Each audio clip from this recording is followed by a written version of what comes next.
What I first want to do is just talk about the basic functionality of the console to make sure that you know how to do everything that you could do on the other console. But first, I want to draw everybody's attention to the fact that you've got all of these boxes, and if you'll notice on every single box, if you look at the bottom right-hand corner, you'll see View. Okay. And if you haven't picked up on this already, anytime you select that box, you're basically saying, I want to see more detail of this in my screen. Okay? So you can adjust. Now, that doesn't mean that you can't adjust these things without the screen, but it just means, right, like on, for instance, a compressor. I can adjust the basic functionality of the threshold of a compressor, but if you want to adjust the specifics of how that compressor works, you kind of fine-tune it at the screen, if that makes sense. Did you guys use a lot of gating and compression with your Sonos console? We only use presets. Okay. So when I had a vocal preset, it was the whole channel strip preset, which was EQ and dynamics. Okay. And I just want to make sure, and I don't want to assume that everyone knows what this stuff is. I know that you guys know what a gain is because you know how to set that. Does everybody understand the importance of like a low cut here? No. It cuts the He low does end. because he does a lot of editing. We don't. Not everything in sound, not all sources need to have low end in the channel. So for instance, a female vocal, a cymbal, most vocals, unless you're like one of these bass vocals, really need to go towards the low frequencies in the speaker. When you have a bunch of useless frequencies going on, you're more susceptible to feedback, because feedback can still occur in those frequencies. So that's one more microphone you got to worry about feedback in the low frequency. But if you're not using that frequency, cut it off. Like I know my vocal, I don't need bass frequency. So if you had my microphone, let's just say I was VOX channel 4, I would do a low cut, is what I would do, because again, I don't need those frequencies in my microphone. They're just going to be there and causing trouble. Also, unwanted frequencies cause air in the mix. You've heard a lot of speakers that kind of sound like shh, because there's so many frequencies going to that speaker. It's a noisy console because there's just unneeded things going to separate channels. So it's good to use this low cut for almost everything except for things like Bass guitar. Bass, yeah, good. Bass vocals, keyboards, all those things you want to keep the low frequencies in there. And if those frequencies are causing trouble and feedback. A lot of people talk about feedback, but a lot of people don't understand the concept that if you hear a certain pitch in feedback, that's where that feedback occurs. So the feedback can be a high-pitched squeal, or feedback can be a whoop kind of sound. That's in your lower register. So the frequency that you hear when you hear feedback, it's telling you where that frequency is occurring or where that feedback's occurring. A lot of people don't know that. Do that apply to singing and speaking? It does. Same. It does. Okay. Yeah. Again, unless you're a bass vocalist, there's just no sense in sending your vocal to a. I don't know if you guys have a subwoofer. We don't. You don't, but you still have low-end frequencies. Those are JBL Eons, it looks like. So there's some low-end frequencies in there. So, and again, you can get feedback in the low frequencies just like you can in the high frequencies, and a lot of people don't understand that, know that. So you can adjust that to give it more or less? Absolutely. Let's go and let's look at this. When I turn this low cut on, let me see if it'll, okay, that just shows you, I kind of want to see it on the EQ spectrum. Okay, Yeah. so So you don't go too far. Hundreds don't. and like I explained, you can see the frequencies from that source going through that EQ, which is really nice. I think the pulpit microphone picks it up. So, again, this just tells you how far over. If you want, I have a wireless microphone here. Oh, okay. If Okay. You need to actually, if you need to, you don't have to. But that's what How do you know, excuse me, how do you know how much should we go with? absolutely. Just listen. Yeah, well, you can, but there's also rules of thumb. Like I think 90 is a good place to start, because we know 90 down to 20 is pretty much. First of all, it's almost inaudible, but it's definitely not going to be present in most female vocals. So it's a good place to start. If you've got a female vocal, you can take out more frequencies and you're not going to hurt anything. because you can see my frequencies jumping up here on the EQ. You can see I've got nothing going on below this frequency here. So I might want to start my curve right there. But when someone says test, test, test, you can see their frequencies coming up right here. So that tells you where that threshold can stop at. I also kind of want to chat about setting your gains. Do you guys know how to set gains? How do you set them here? Do you set them so that, I'm going to go over here so I'm not messing up your channels. It's saved anyways. Do you save it, or do you set gains so that when I have 5 sources right there, they're all the same volume? Is that how y'all set gains here? Or do you just turn it up and see? I went to each microphone, each instrument, and played it, and Ben here We just went to, right before it, the right red, before it clipped. Okay, right before it clipped. Now, when you did that, did you make sure that, in other words, when you were you saying test, test, test right before it got to the red, or were you saying test, test, where somebody might get a little emotional on the microphone? I actually sang in the microphone. Did you sing I sang very loud? I sang as loud as I usually Okay. sing. And what I tell churches is set your gains so that you get it right below the red, okay? When someone is singing or speaking, they're loudest. So when somebody does a sound check, a lot of guys will go up to the microphone and say, check, check. That's not a sound check. A check, I want to hear as loud as you're going to get. I want to hear as loud as you're going to sing so that I know that it never distorts, because that red means distortion. Mm-hmm. Now, just because it's lighting up red does not mean there's distortion, but it's a good reference point to know. So that's one way of setting gain. And I will tell you, the way you're setting gain, most churches don't do it that way. And the reason is, what you're doing is setting gains to warm up your preamp. Because this console, half the reason you bought it, and maybe you don't know this, is because of that word right there. This console has Midas preamps. Those are preamps that you would see in like $1 million consoles. They're really nice. In order to get those preamps, and what preamps means is the signal before it goes into your mixer. It warms up that signal to give it a really good warm tone. Unless you're pulling that gain up really high, you're not really warming up that channel to give it the best sound possible. So the way you guys are doing it is the way to get the best sound possible, believe it or not.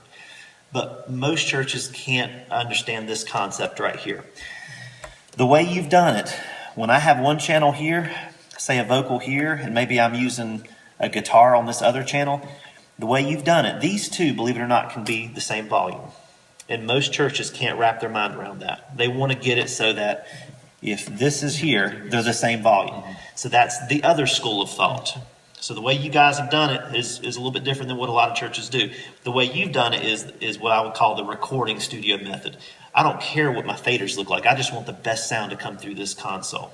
So I would agree with the way you guys have done it. So that's a good way to do it. But just make sure when you're setting your gains, make sure that you're getting the maximum amount of decibels out of that source. So, and I would encourage you, if you have new singers or new speakers each week, that they come in here and do a sound check before worship begins. I think that's an important thing because, you don't want to just guess at it, when the service starts.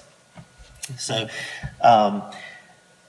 that this right here, do you know what this is? Have you ever heard of something being out of phase? I know that's phased. I don't know what it does. If you hear something and it just doesn't quite sound as full as you've been used to hearing it, maybe a wire is, so a lot of people make their own cables and different cable companies wire different ways. Something might sound like it could be out of phase. Press this button and see if that fixes the way it sounds. If it doesn't, then you know it's not a phase issue. But phase issues are very uncommon, but they do exist. And short of going up there and rewiring or rewiring a cable, you don't have time for that. Hit a button. That's what that's for. Is it kind of like what a DA does when you switch the ground on and off? DI? It's very, very similar, except instead of electrical, it's a low voltage issue, but it's the same thing. You've got a ground issue. And it could be just that the hot and the negative were flip-flopped on that particular cable manufacturer's cable, or if you're going from XLR to quarter inch, if you're hip to all that, sometimes that kind of stuff goes on. Very uncommon. You don't have to worry about it often, but if you hear something that doesn't quite sound right, that might be what your issues are. So that's this box right here. Does everybody feel comfortable with this particular section? Of course, you can always look at this section a little bit closer and see, and you'll get a decimal meter here where you can actually see it pretty clearly, but you also get that here as well. In this section, we're talking about gating and compression. Does everybody know what a gate is? Yeah. Do I need to go over that concept? Yeah, just a little. Gating says this: unless that microphone hits a certain decimal level, that channel is off. So in other words, a lot of people set gating so they don't have to mute so much. It's kind of like if your preacher stops preaching, as soon as he stops preaching, that mic cuts off automatically. And why that's important to churches is way different than why that's important to a rock venue, if you will. In churches, it's so important because, and I include myself because I'm an engineer at 2 churches. We have a tendency to be concentrating so much on this, the church service goes by, and guess what? We didn't get to worship. We were so worried about this, we didn't get to worship. And it's terrible because it's a twofold problem. Number one, I didn't worship. Number two, I don't even get to sit with my family. I'm back here. I mean, this is a ministry. And so this console gives you tools to where you can worship again. You can go sit with your family. Therefore, it's less work that you have to do, and you don't have to rip people from their families if you don't want to. Volunteers go up. People aren't as scared as the console because the console does some of this work for you. So you're going to hear me talk a lot about that. Same thing with compression. Compression says this: if you're going to talk past this level here, I'm not going to let you. I'm not going to let you hurt our speakers. I'm not going to let you hurt our ears. You're not going to get louder than that. Subsequently, if someone goes up there and they talk real soft, it doesn't let them get too soft. I mean, they're right there in this little. You're saying, I want you guys to be in this box, and it's comfortable here. In other words, I don't have to sit here and do this the whole time. That's what compression is. So if you're not getting that out of your compressions, please make sure you're doing that on every channel. Set your compressor so that it's a hands-off thing. Essentially, all you got to do is get that volume where you want it comfortably, and you can kind of let it alone. You don't have to be what I call a fader rider, where you're sitting here doing this the whole time. And guess what? When you're doing this, you're not worshiping. So here are 2 tools where the board will work for you. Use it. It's there. It's a free feature. Take it. People spend a lot of money on compressors and gates, and you guys get it on every single channel, including the master fader and all the auxes. You have it on every single channel, which is super cool. And like we talked about, you've got it on your subgroups too. We found out how to do that. So that's what that box is. If you want to see more details of those things, they've split the gate and the compressor off into 2 separate sections. And you can certainly look at those things. The things that, like the different controls you have over the compressor, you can, like if someone starts to get loud, they call it the attack, how fast it compresses them. And then you got the release. When they quit talking, how fast it releases that compression. In a church, I like to set it so it's a pretty fast compression because it needs to work quickly. It doesn't necessarily sound the best at all times, so you'll see that I recommend different things in a recording studio. But for live, I want it to do that. I want it to work for me that quickly. And then your threshold tells you how much do you want to squash that source. And here it sounds a little cheesy. It sounds real thin. It almost sounds like it's out of phase. So if you can over compress, and the same thing with effects, you can over use effects. So you want to make sure you're not overdoing these things as well. So you want to get it where it's comfortable. So and I'm going to tell you, every source is different. You don't need to do a lot of compression with keyboards and things because they've already been compressed a lot for you. It's already a source that's already been compressed. Same thing with CDs and tapes and those kind of things. So, but on vocals, I think it's very, very important, especially if you have a dynamic source, like a preacher that gets emotional, is what I keep going back to. I don't know if you guys have that, but I know a lot of the gospel churches I go to, they get up there. So that's what that is. EQ is no different than what you've had. It's just, it looks a lot better. You've got 4 sweepable frequencies. Does everybody know what sweepable means? When I say sweepable, if you're looking here, So you can check what you're doing wrong. If you'll notice, this bar here is moving. And on the Behringer console, it's got its nice, beautiful display. You can see it. You can, right where that frequency is that you've selected, you can go up or down, and you can change the pitch. Love it. I just think it's the most beautiful EQ display that I've ever seen on a console under $10,000. This console is just really, really cool about that. So that's your EQ, and you've got that on every single channel, including these channels here. Now, on my master channels, I like to use a 31-band EQ, which you guys have in your console as well, which I'll show you later. They call that an effect instead of, you see, because you can make that an EQ compressor, you can make it a gate, you can make it reverb, delay, whatever effect you want it to be. So it's all assignable. The next box over is called your bus sends. This is kind of like what you used to know as your auxiliary sends. You're going to find that everything on this console they call a bus send. So if you want to take, anytime you're messing with the channel, you have to select it first, and then all of this becomes assigned to what you selected, just like on your PreSonus console. I think it was the same concept on PreSonus, wasn't it? Yep. So just like on your PreSonus console, you can select it and turn up that bus send, which is auxiliary 1, 2, 3, and 4. And I think here you guys have the floor. You also have, nothing's different. Monitor left, monitor right, drums, and your translator is 4. But that's what that correlates to. You select it, you turn it up in that monitor.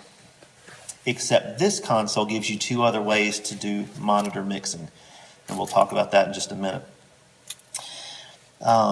This box here you kind of want to leave alone. This is kind of like on your other PreSonus console where you have to make sure everything's got to be muted or unmuted. The master control of that channel can be muted or unmuted too. So it's going to be stereo bus is going to be on all your channels, and you kind of leave that alone. You can also pan if you've got. Do you have a stereo setup here or mono? Do you know? It's stereo. Okay, so you do have the pan control here where you can go right to left if you wish. It's for the master. And now this, if I can ask, is this, when this is engaged for a channel, it means it sends to the master. It's sending it to the masters. Okay. So if I turn, for example, I have this channel, I turn it off. It won't work. Not at all. Yeah, not even in the Not how about the unless. Not unless you're sending it to a subgroup and it going to the master. There's the difference. But you're telling it you want it to go straight to that master. Now, if you yes, you can still send it to the monitors, because all you're saying is this channel is not going to the master. That's what it's saying. That's all you're saying. So that would be good for things like applause microphones or audience microphones. You don't want that to go to the main, because everybody can hear everybody in here, but maybe on your recording, you want it just to go to the recording channel. So people at home, maybe you record a CD or something, people at home can hear people singing and clapping, but you don't want that to go to the main mix. That would be a good example. Okay. But when I turn it off, I can still hear it in the monitor. That's correct. Okay. That's correct. Yep. And because your monitor controls here. Yeah. So It's exactly how we used to have it at the PreSonus. They used to be group 1 through 4, and then main. That's like the main assigned. Yep. So, any questions on the basic functionality of the channel as it now exists? I know it's a little bit different from the PreSonus. I want to stop and answer any questions you may have. I'm still a little bit, with the gate and how you find the right setting. It's a great question. This, I could give you a very educated answer. I could tell you it's best to use your ears. And I think you mentioned that earlier. What I would like for you guys to do when it comes to gating and compression, and keep in mind, this isn't a perfect science. This is not something, the concept of gating isn't a perfect concept. For instance, let's say I want to gate that microphone there, the pulpit microphone. Typically where you set a gate is if, let's just say the preacher gets above a whisper. So as he's getting down here and he's getting to a whisper, the mic cuts off. Okay, you set that point. You could set it to where he's got to yell to get that microphone to turn on. So it's not a perfect science. Also, let's say you set it to a whisper. He quit and he gets off the microphone cuts off. Well, then we got a song going on. And if you don't think that drum set's going to set that microphone off, so there, again, it's not a perfect science. Plus, some preachers get a little emotional, and some preachers like to drive a point home with a whisper. They'll do that, and then if their mic cuts off, then that's kind of awkward. So you got to be careful what you use these tools for, and you got to use some logic here, because common sense is going to bring you a long way. Drummers love gates, because there's one decibel level that's gonna pop that tom, and until it hits that certain level, you want it gone. So you can get that microphone to be accept lots of decibels of volume without turning on until you actually hit that tom, and that'll help you with a lot of feedback. So the cymbal's not gonna turn it on. It's exactly right. It's got to be that hard pound on that drum. So it's perfect for drums, and drums is where you get a lot of feedback, or a lot of feedback. So it's a great tool to use on drums. It's good to use on a lot of microphones, but some microphones, like the pulpit example I mentioned to you, might not be the best place to use a gate. So you just have to use your common sense there. Now the compression is no different. Again, if you use too much compression, your sources, you're going to see it's going to sound real thin, because you're putting things in a box that it can't get out of. And the vocal doesn't need to be confined. It needs to be a little dynamic, so you can have inflections in your voice and things like that. The problem occurs when someone yells or someone talks too softly that you can't hear, it becomes inaudible, and you're just trying to help it out a little bit. You're trying to just squeeze that in a little bit so it's a comfortable volume. You want people to be able to get a little bit louder. I mean, that's the whole point of speakers being dynamic and people paying attention in church. A lot of, if someone has a very monotone voice, it's going to get boring. People are going to fall asleep. You want them to be able to get a little bit louder. So you don't want to squash them, but you might start off right about here. You might start off right about there, see what that sounds like. Say, give me a sound check, and say, check, check, and see if it kind of stops them from getting a little bit loud. And if it is, it just cuts that edge off, so it doesn't become ear piercing. That's probably a good place to start. And the cool thing about this console, it's all saved. So every week we should be progressing, right? It should be sounding better and better and better. And as you notice things they're having issues, fix them, and at the end of the service, save. So each week, essentially what we're saying is this thing's going to get better and better and better. So it's something that you work towards. Mm-hmm. You're not going to just turn it on Sunday and it'd be perfect. This is going to get better as you go as well. Did I answer the main question you might have had on it? Mm-hmm. Yeah. If I didn't, please let me know, because I didn't understand any of this stuff until I got into it. Confined, it's like a space where the voice would be. Now, okay, I see how you can set the threshold. Mm-hmm. Which means the top part, right? But yeah. How do you set? Yeah, that's a great question. Nobody's ever asked me that.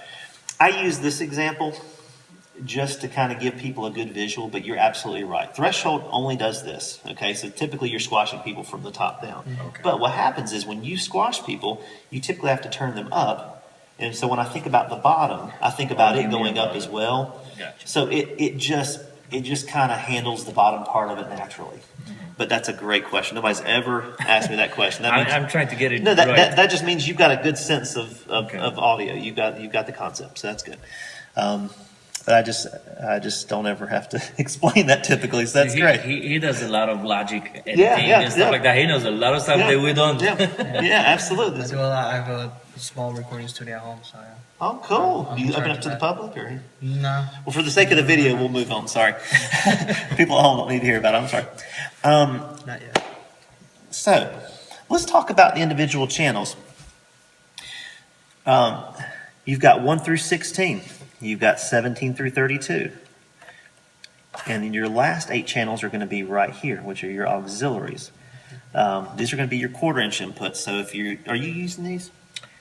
We actually have the computer sound hooked up to this. Okay, so your computer is not to this, I think these two. It's the RCA in the back. And we were kind of wondering for a while, where's the sound coming from? How do we control that sound? And we finally found it on this too. Actually, yeah, I think this too.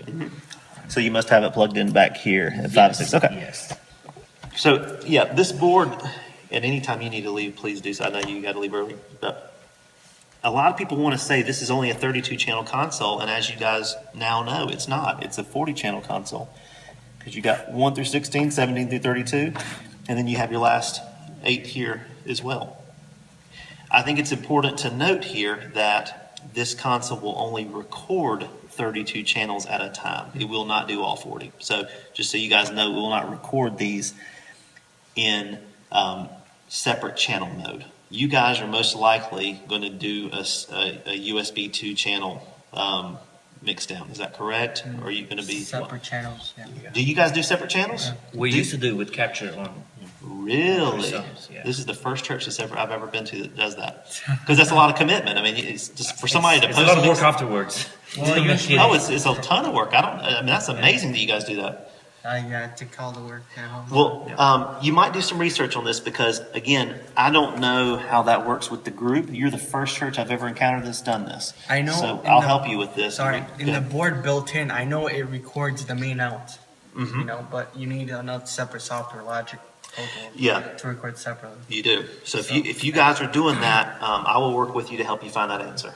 Because this is the first church that I've ever seen that does multi-tracking. That's cool. It gives you a lot more control in the back end, but it takes a big commitment level from your volunteers. Because So you that's know why? great. Because we don't amplify the drums, right? We just record them. So that's why I like to have drums separately. I have to have vocals separately. I have to have instruments separately. Sure. So it's easier to edit. What's this USB left and right? Is it when we connect something here and we play music off it? Correct. Okay. Yep, that's exactly what it is. So, for instance, if I have music files on a USB drive, I can actually play it from there. Yes, you can. So you can see what's on the USB here. You can. Yeah. You've got a whole display, bottom right. Super cool. You know, Now- you can fast forward, and then you've got another tab here where you can configure it and tell it where to go Yeah. to the main mix. Let's plug this here. Remember how I did it with the Fire? See, it's already showing all my folders and stuff. Yeah. So yeah, you would just go down to. I don't know if I have any Yeah, you music go in there there and then now. you would hit play. Okay. That's cool. Yeah. It's super cool. So we don't need to mess with CDs anymore if somebody comes.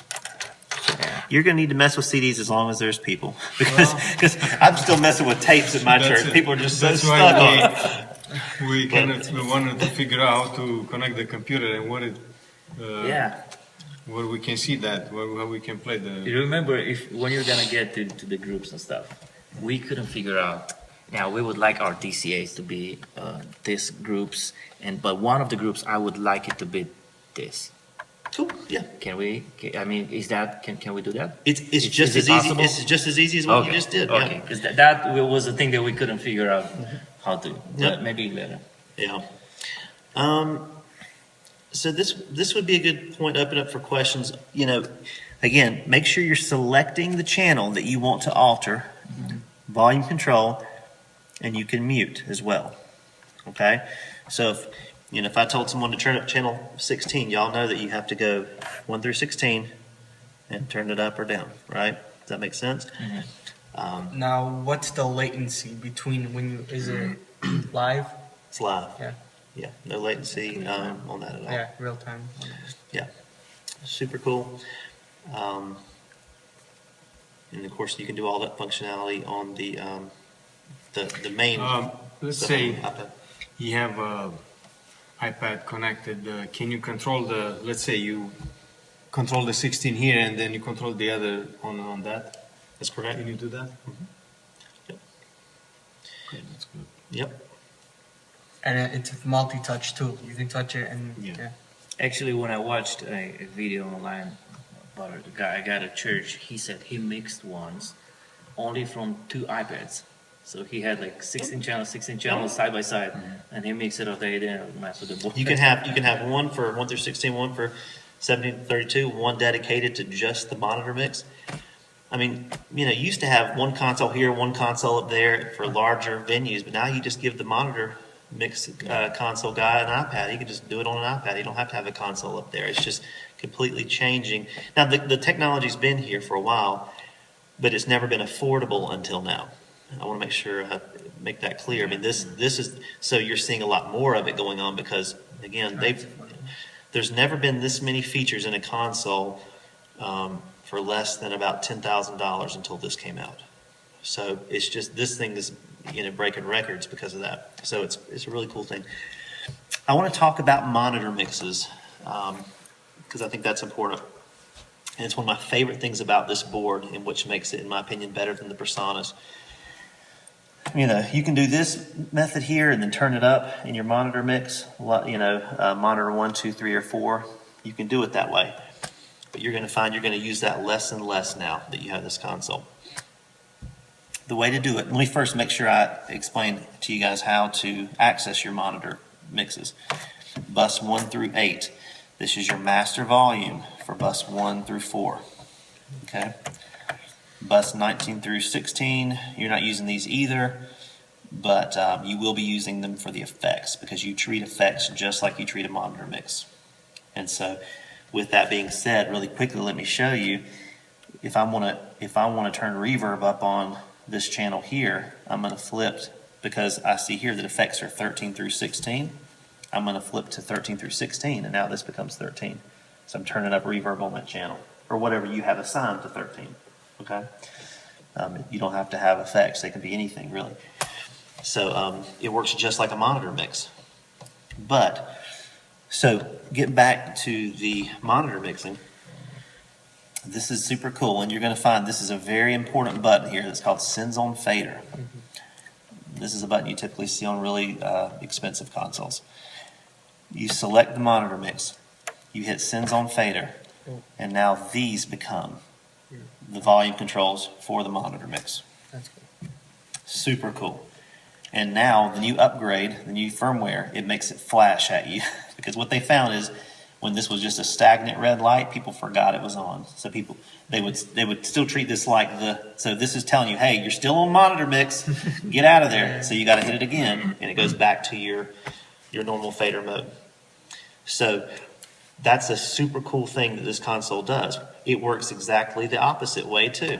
So let's say the music player. All 4 monitor mixes, everybody's saying, we can't hear the music player up here. You select it, you go the opposite way, Sends on Fader, and now this becomes the master fader for that particular channel in all 4 monitors at the same time, which is the equivalent of what you used to have to do when you selected this, turn this up, turn this up, turn this up, turn this up. Okay. Now it just becomes boom, boom, boom. You're quicker, you're faster. You can do the same thing a lot faster. But this feature here where you select the monitor mix, hit Sends on Fader, has been the most popular feature on the console. Because now you can visually see where everything is in that monitor And you mix. can go from monitor to monitor without switching it on, Yep, on and off. sure can. You can go to monitor 2, monitor 3, monitor 4. So, very, very neat. Question. Sure. If I'm using the iPad, for example, to do my own mix in that monitor in front of me, when I'm trying that, I assume on the it has a demo version. I assume I still have to press Send on Faders on the iPad. Ooh, great question. You do That not. means the whole board will change in front of him all of a sudden. Yeah, when you move that, he'll see these faders moving up and down. Okay. And you do not have to hit Send on Fader. I don't think Send on Fader is... That'd be good not to have to Because do Send on Faders. on this one, you say bus 1 through... You don't have to hit, and you've got the faders, and they're automatically. Oh, But okay. yeah, when I do this, you'll see it move up and down. It'll be it's the same thing as 'Cause I if don't want that to happen to him, like all of a sudden everything's it's kind of like this. What was I doing? Oh, yeah, here it is. You'll see that kind of thing going. It's kind of fun.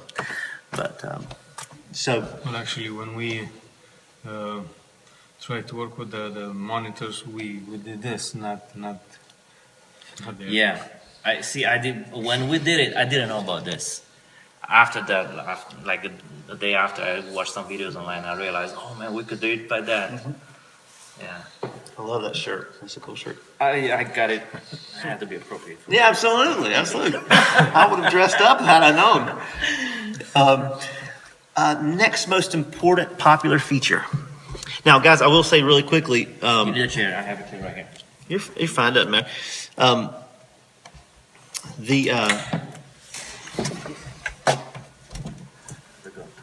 You good? Just like each channel has a all this control, again, I can select that monitor mix and I've got the exact same controls. So I think it's important to note that, because you certainly can add EQ compression to that monitor send. So, questions so far? We've gotten through the bulk of it and the basic functionality. Everything we're going to be talking about from here moving forward is going to be kind of advanced things that you might want to know about, and kind of answer questions from there.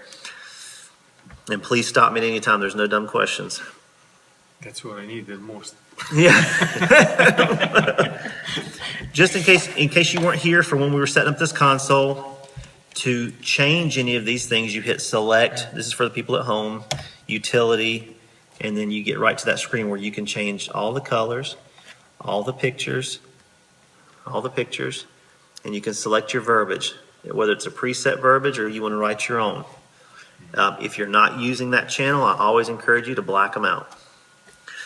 So I'm going to do the same thing really quickly with the buses, because I think that's important. I'm going to go here, I'm going to black these out because we're not using these. And good.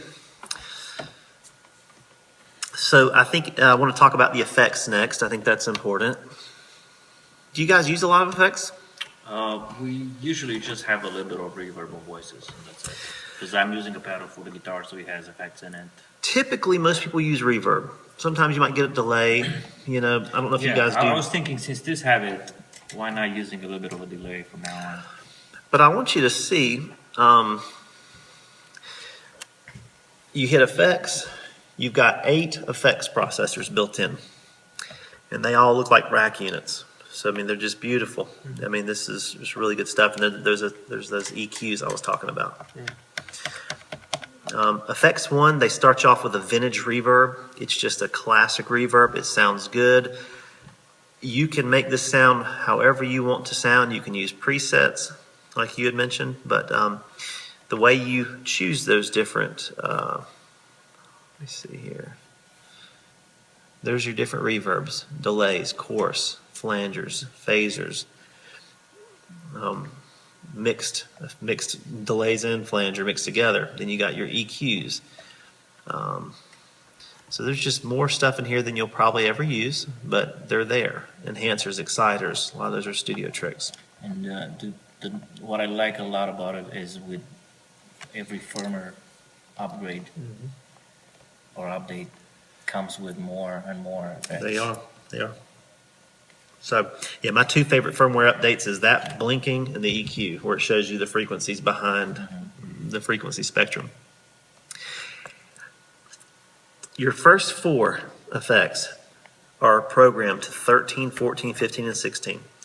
Every church I've ever worked with, they've always left that the way it is, and I think it's fine. So, again, we've got to give them a master volume, just like you do on your monitors, okay? So I set them up at Unity, just to start off with. If I want to add reverb, again, I'm going to treat it just like a monitor mix. I'm going to select the first reverb, okay, which we know is a vintage reverb, sends on fader, and I'm going to come over here and add that reverb to that channel, just like I would a monitor mix. It's no different, no difference at all. I can do it up here. I can select the channel. I can go 13 through 16 and turn up that reverb. So basically like a send like you would have in Pro Tools, just turn it. That's exactly right. It is just no different at all. So it's super easy and convenient, simple to use. So don't make it complicated. You asked about this. This is a good point to bring up this. These are like shortcuts, right? These are just shortcuts. You'll see this thing blinking here. We'll see what effects. This is effect 3, because remember it's 1, 2, 3, 4.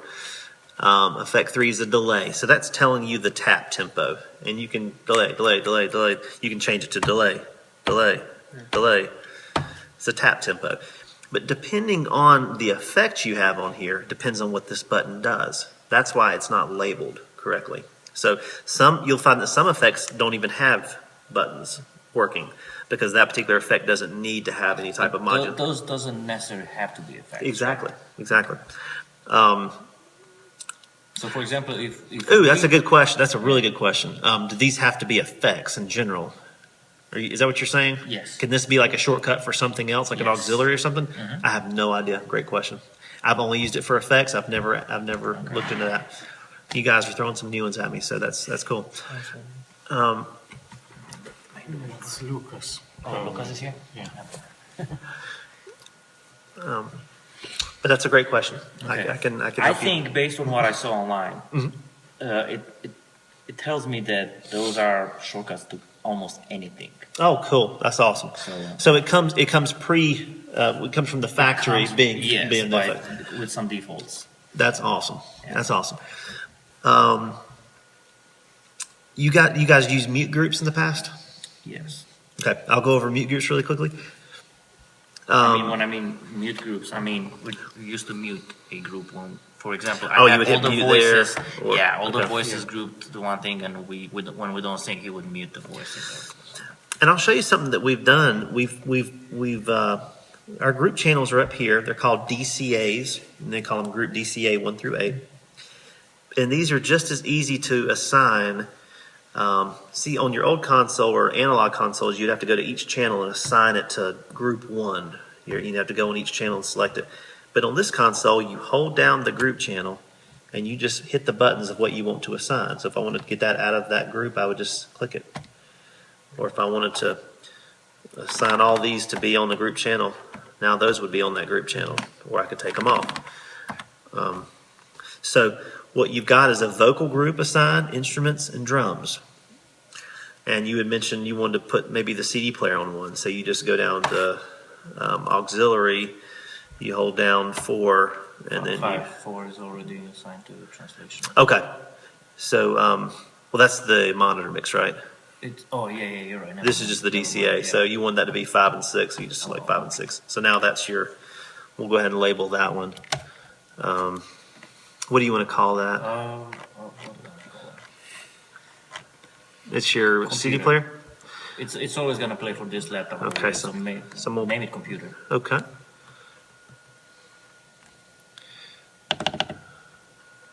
So that acts like, remember that 2-track little volume.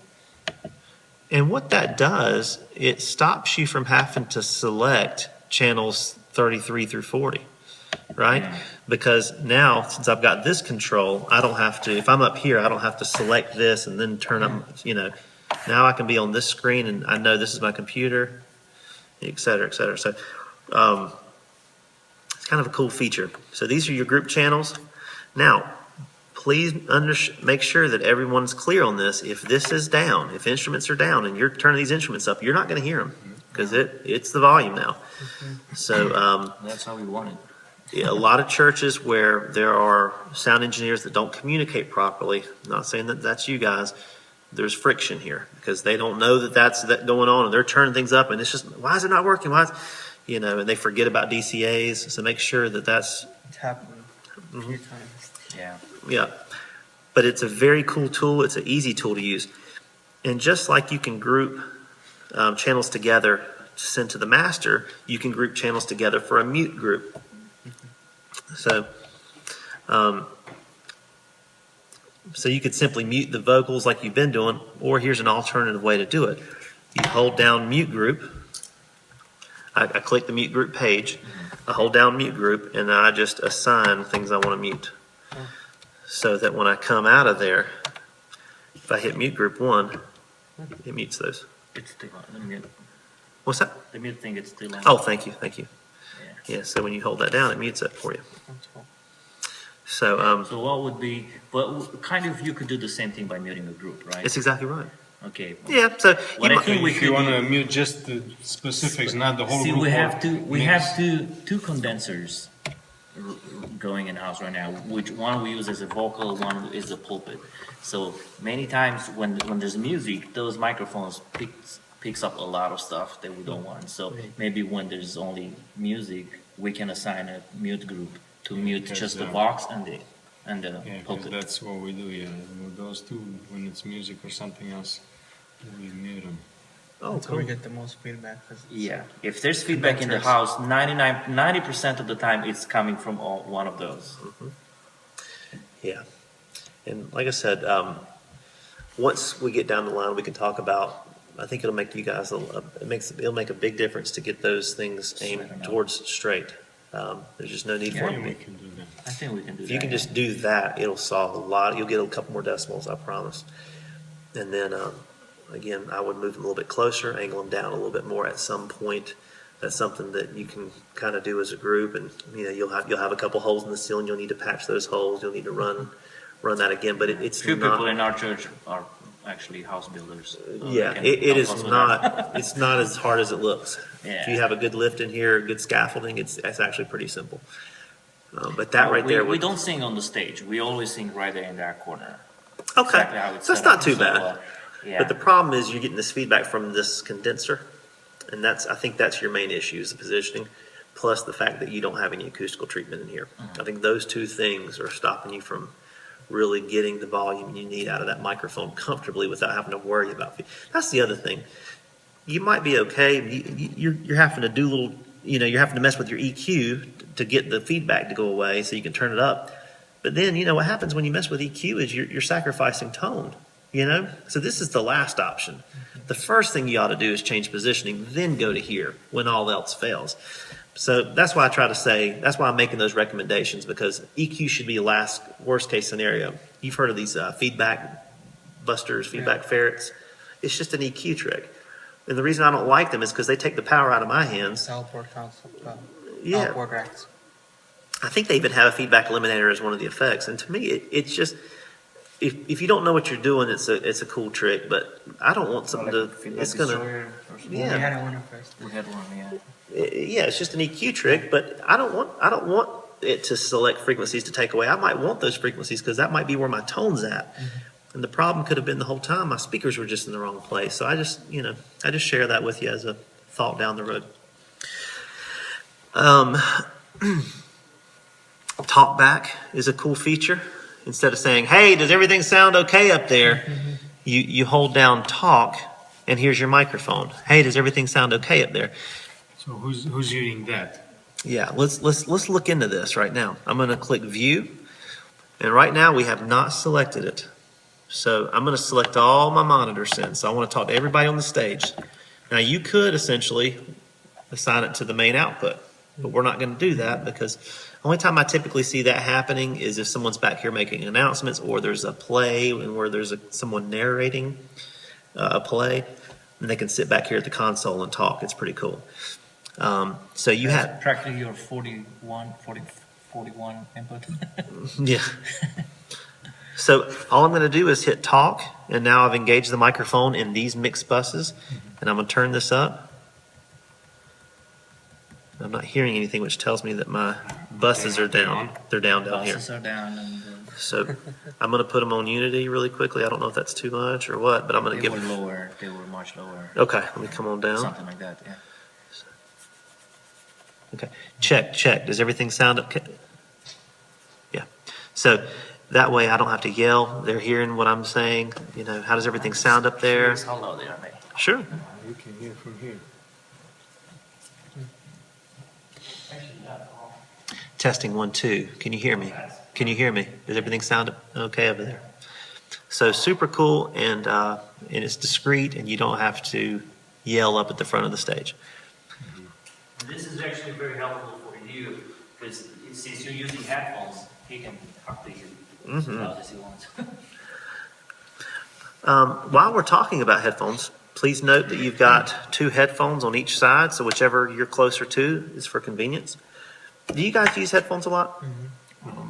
Well, See- we use them not a lot. I like to, when it's a lot of people, I like to listen to. But when I do the mix, I like to hear live. Mostly for solo. Yeah. So yeah, if you're hip to the solo concept, that's what they're for. That's the main reason people use them. But again, conveniently on both sides, you got your solo button on each channel, including your master. If you want to hear your master, if you want to hear your monitor. I saw there's different kind of solos here that we didn't have on the Personas. Where's the solo? Like right here. Yeah, what's clear solo? That we didn't have on the Personas. You see what I just did there? Okay. Kills them all at one time with one button. Okay. Versus me having to go.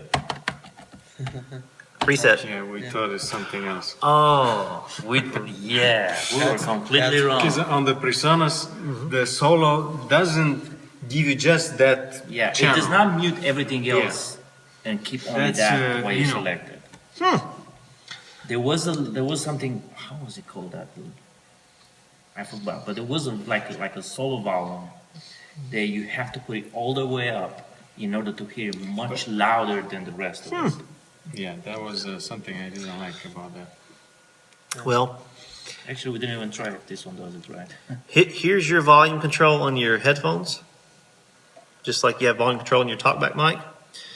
Now on your Talkback, you'll notice you've got A and B. A, you have to keep it suppressed here, and then you can let go. This one, it stays on, just like that. So those are the two Talkback functions that you have. If you want, and you can select this one to be monitors, you can select this one to be mains or whatever. Or say, I want to talk to just the preacher, or this, I talk to everybody on the side of the stage. However you want to set it. The way I like to think about it is, this is the one I can just set and forget. This one I've got to hold. It's just a quick thing I want to say quickly. But up here, you got Talkback A, Talkback B. You go to that tab with your When arrow. you want to talk, when you're talking about how bad somebody sings, make sure it's not engaged the whole time. So, very sensitive subject in churches. I always love talking to churches to see how they deal with people who aren't making a joyful noise. We do that after, you know. But, and something to think about while we're talking about our responsibilities in here, if you're not doing this, I encourage you to do that. Make sure that because if something goes wrong, people are going to turn around and look at you. You're responsible whether it's your fault or not. And I feel for you because I'm there with you. I've been doing it for a very long time. That's why it's super important to have sound checks. Just because someone knows how to sing does not mean they know how to hold a microphone. Just because someone's a preacher does not mean they know how to hook up a wireless or hold a wireless microphone. You get some people that'll hold a microphone down here like this, and you'll have people that'll do like this into the monitor when they're not using it. I've seen it all. So, just so you guys know, it is your responsibility to do that and to train them to make sure they understand how microphones work. I go to one church where the preacher has to get right up on that microphone that's on the podium, and I've told him time and time again that's not what that microphone is. It's not. So he's just bluntly not listening to me.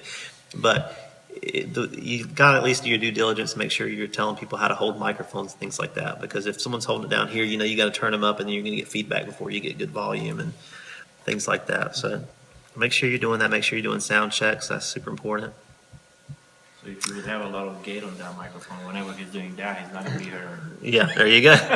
Well, it's just muddy. It's muddy. It works fine. It's just muddy sounding. I mean, it's just, and nobody's hearing his message. I think it's terrible. But here's something a little bit more complicated with the firmware update that I don't like, but it gives you more functionality.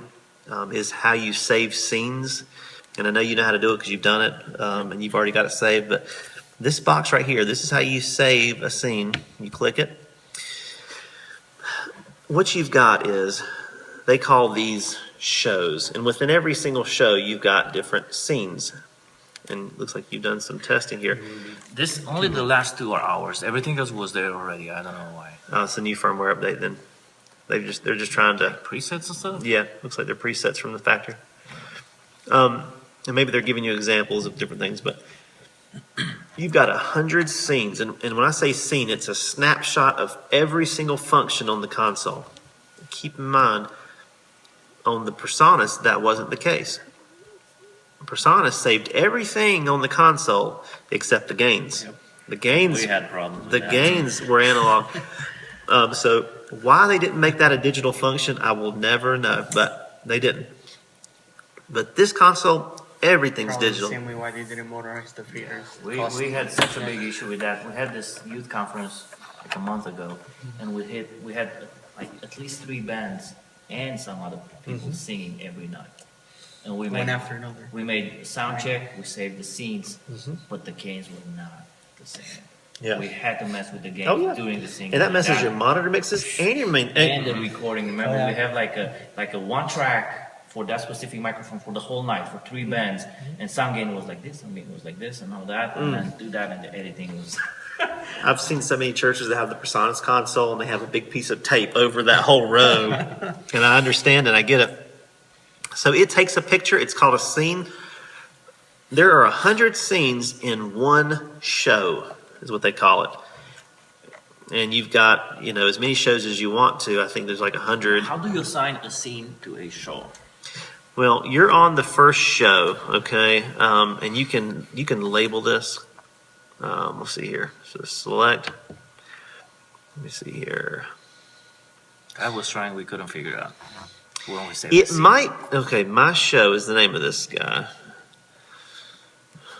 And see, it's so different because this is different from the old one. And maybe. See, I haven't tested this.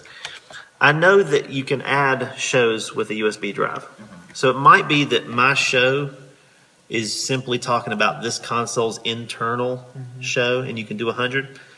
I saw they added this screen, but I think this screen is for maybe because I'm seeing that I don't really have a lot of control. I bet you this screen right here is for when you put a USB drive in here and you assign shows to a USB drive. I bet you. I don't know. Are you able to take out scenes and back them up if you You sure can, and most people do. Most people, you can save the When you scene. select the scene, I think you have the option to actually save to USB or something. That's like exactly right. And most churches do that, and most churches save that scene they're comfortable with and put it in a secure place. A lot of preachers I know do that. They'll take it and they'll put it in their desk drawer.